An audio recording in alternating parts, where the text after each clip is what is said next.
tulionayo katika Amka na BBC hii leo. Kichwa iko na luma sana kabisa. Ingewezekana watuletee chanjo ya kupiganisha na hii vumbi ya volkano, kwani kichwa ishatusumbua sana. Pia natuletea vile homa mingi, mtu anashindwa kupumua, inaharibisha pumuzi ya mtu.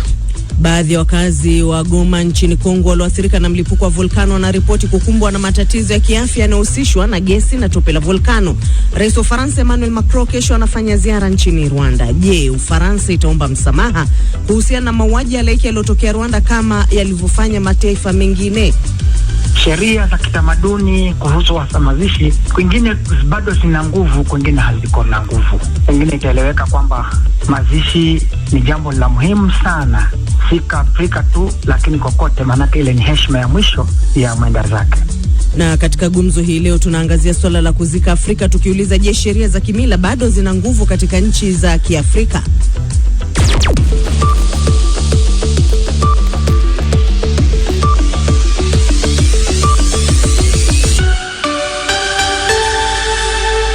Kabla ya ripoti na uchambuzi, Fatma Abdalla na kusomea muktasari wa habari za dunia. Shukran Karorobi. Uchunguzi uliofanywa na BBC umegundua kwa ujasusi wa kutengenezwa unaodai kuwa na uwezo wa kubaini jinsi mtu anavyojihisi unajaribiwa kwa watu walio kizuizini magharibi mwa China. Mhandisi wa programu hiyo ya kutambua hisia za mtu amesema kuwa teknolojia hiyo inatumika katika vituo vya polisi huko Xinjiang. Hata hivyo, ameongeza kuwa teknolojia hiyo ina uwezo wa kupima kile mtu anachokifikiria kwa kugundua mabadiliko ya mtiririko wa damu na ngozi ya uso ndani ya dakika moja. Rais wa Mali na waziri mkuu wake wameondolewa madarakani na afisa wa jeshi aliongoza mapinduzi ya mwaka jana na kwa makamu wa rais wa serikali ya mpito nchini humo.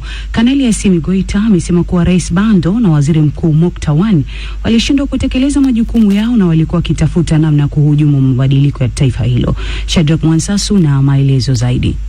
Viongozi hao wawili walikamatwa masaa kadhaa baada ya mabadiliko ya serikali ambayo yalipelekea maafisa wakuu wawili wa jeshi kubadilishwa. Kol Goita ameongeza kuwa raia wa taifa hilo bado watafanya uchaguzi mwakani kama ilivyopangwa. Hata hivyo, Bwana Goita amepuuzilia mbali ombi la mkuu wa Umoja wa Mataifa, Jumuiya ya Afrika, Jumuiya ya Kiuchumi ya Mataifa ya Afrika Magharibi ECOWAS, Umoja wa Ulaya pamoja na Marekani ya kuachilia huru viongozi hao bila masharti yoyote. Na waendesha mashtaka huko New York wameitisha baraza kuu la mahakama ili kuamua ikiwa mshtaki rais wa zamani wa Marekani Donald Trump kwa mashtaka ya jinai. Majaji hao watazingatia ushahidi uliokusanywa wakati wa uchunguzi juu ya shughuli za biashara za Bwana Trump na madai ya malipo ya pesa kwa wanawake kwa niaba ya rais wa zamani. Hata hivyo, Bwana Trump amekanusha kufanya makosa yoyote, huku akisema kuwa madai hayo ni sehemu ya uwindaji wa kisiasa unaoendelea dhidi yake. Hii ni BBC. Fatma Abdalla ndiye kakusomea muktasari wa habari za dunia. Msikilizaji, matangazo ya Amka na BBC yanasikika kupitia FM nchini Tanzania, tegea sikio kupitia Radio Free Africa. Visiwani Zanzibar ni Zenji FM, nchini Kenya ni Pamoja FM na huko Kongo ni Radio Muungano. Aidha yako mubashara katika mtandao wetu bbcswahili.com na katika ukurasa wetu wa Facebook BBC Swahili, ambako pia unaweza kutuachia maoni yako. Asubuhi uko nami Karorobi, karibu tena. Amka na BBC naanzia mashariki mwa Jamhuri ya Kidemokrasia ya Kongo, ambapo idadi ya watu waliofariki katika mlipuko wa volkano ikiendelea kuongezeka mjini Goma na wilayani Nyiragongo mashariki mwa Kongo. Baadhi ya wakazi walioathirika na mlipuko wa volkano wanaripoti kukumbwa na matatizo ya kiafya yanayohusishwa na gesi na tope la volkano. Chube Ngorombi na taarifa ifuatayo. Mashirika ya kiraia pamoja na raia wa kawaida jijini Goma wamehofia kwamba majivu pamoja na mtetemeko ya ardhi huenda ikaongeze zaidi vifo vya watu waliofariki katika mlipuko huo wa volkano. Baadhi ya raia tuliokutana nao wamejulisha hisia zao na shida wanazokabiliana nazo jijini Goma na wilayani Nyiragongo baada ya mlipuko huo wa volkano Nyiragongo. Mimi nimekuwa na shida ya kichwa kufatana na vumbi ya volkano. Kichwa iko na luma sana kabisa. Ingewezekana watuletee chanjo ya kupiganisha na hii vumbi ya volkano, kwani kichwa ishatusumbua sana. Pia natuletea vile homa mingi, mtu anashindwa kupumua, inaharibisha pumuzi ya mtu. Na nitatiza sana, nashindwa kupumua, hata mimi naanza enda na barakoa sababu ya homa mingi na kikohozi. Natumika kazi ya maji.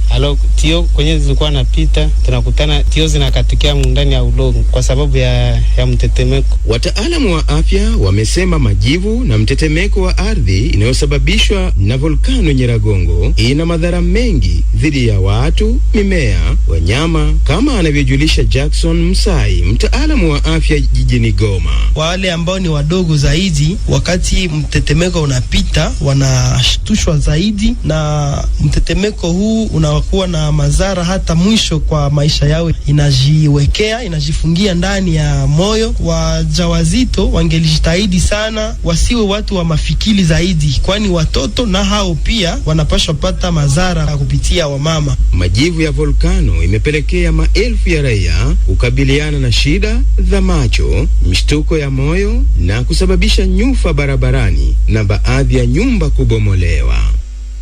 Ni ripoti yake Chube Ngorombi. Tukitoka huko Kongo tunaelekea katika nchi jirani ya Rwanda, ambako rais wa Ufaransa Emmanuel Macron atafanya ziara nchini Rwanda hapo kesho. Ufaransa imekuwa ikihusishwa na mauaji ya kimbari nchini Rwanda, na ripoti za uchunguzi zilizofanywa na Rwanda pamoja na Ufaransa zilisema kuwa Ufaransa ilikuwa na jukumu kubwa katika mauaji ya kimbari, lakini Ufaransa haikutekeleza mauaji hayo. Kuna maswali mengi ya kujiuliza wakati wa ziara ya rais wa Ufaransa nchini humo. Je, Ufaransa itaomba msamaha kwa yaliyotokea nchini humo kama alofanya baadhi ya mataifa? Ive Buchana akiwa mjini Kigali ametuma taarifa hii. Rais Emmanuel Macron alisema ziara yake nchini Rwanda itakuwa ya sera ya ukumbusho, uchumi na kuangazia siku zijazo. Ziara hiyo imeelezwa na mashirika ya manusura wa mauaji ya kimbari kuwa ishara nzuri katika kuweka mambo sawa. Mwenyekiti wa shirika la manusura la Ibuka Bwana Ejid Muranga ameambia BBC kwamba wanataraji kwamba Rais Macron ataomba radhi kuhusu kilichotokea nchini Rwanda, hasa kutokana na nafasi ya Ufaransa katika mauaji ya kimbari. Litakuwa jambo la kututia moyo ikiwa Rais Macron ataomba radhi kwa yaliyotokea. Ni vizuri kwamba ripoti ya Ufaransa ilisema nchi hiyo kuwa na majukumu mazito katika mauaji ya kimbari. Tunasubiri kwa hamu hotuba yake. Kama ataomba msamaha, tutafurahi. Ni kitendo cha kishujaa. Nchi za Ubelgiji, Marekani na Umoja wa Mataifa ziliomba radhi kwa kushindwa kusaidia kukomesha mauaji ya kimbari. Kuhusu swala hilo, Rais Paul Kagame aliambia televisheni ya France 24 kuwa kamwe hataitaka nchi yoyote kuomba radhi kutokana na mauaji ya kimbari nchini Rwanda, na kuongeza kwamba ni jukumu la Ufaransa yenyewe kuamua la kufanya. Wachambuzi wa siasa wanasema kwamba kila nchi itanufaika pakubwa na ziara ya Rais Macron hapa Rwanda. Halid Hassan ni mchambuzi wa siasa za maziwa makuu. Ukitizama kwa karibu, Ufaransa alikuwa ni nchi ya kwanza kufadhili Rwanda katika nyanja nyingi, kuanzia kijeshi, elimu, kilimo. Hayo yote alikuwa yamesitishwa na ule msaada ambao Ufaransa ilikuwa ikitenga kwa Rwanda. Msaada wenyewe ulikuwa umesimama kabisa. Na kwa Ufaransa kwa upande wake, ile ilikuwa ni jitihada za kidiplomasia za Rwanda kupitia mataifa mengine ya Kiafrika kuyashawishi kusimama kidete dhidi ya Ufaransa, hasa kile ambacho kilionekana kwamba ni ukoloni mamboleo wa Ufaransa. Na msikilizaji, kumbuka kwamba unaweza kuyafuatilia matangazo haya kupitia ukurasa wetu wa Facebook BBC Swahili, hapo ambapo kunamwona Charles Boniface Tesha. Asante sana kwa kuyategea matangazo haya. Ngalama Maluta pamoja na Ruben George, asanteni kwa kuwa nasi katika Amka na BBC asubuhi. Bi Yulin Muhando ni mwanamke wa miaka 43, mama wa watoto watatu, akiwa bado mtoto kati ya miaka 5 hadi 15. Alirubuniwa na watu wa karibu naye kujitosa katika vitendo vya ngono. Katika waridi wa BBC tunasikia kutoka kwa mama huyu ambaye alizungumza na mwanahabari Angugi. Nikiwa miaka 5, kuna wakati nilipitia manana ya dhuluma ya ngono kutoka kwa watu wa jamii yangu. Na ilikuwa kitu kubwa kwa sababu sikuwa najielewa na sikuwa najua hiyo ni nini.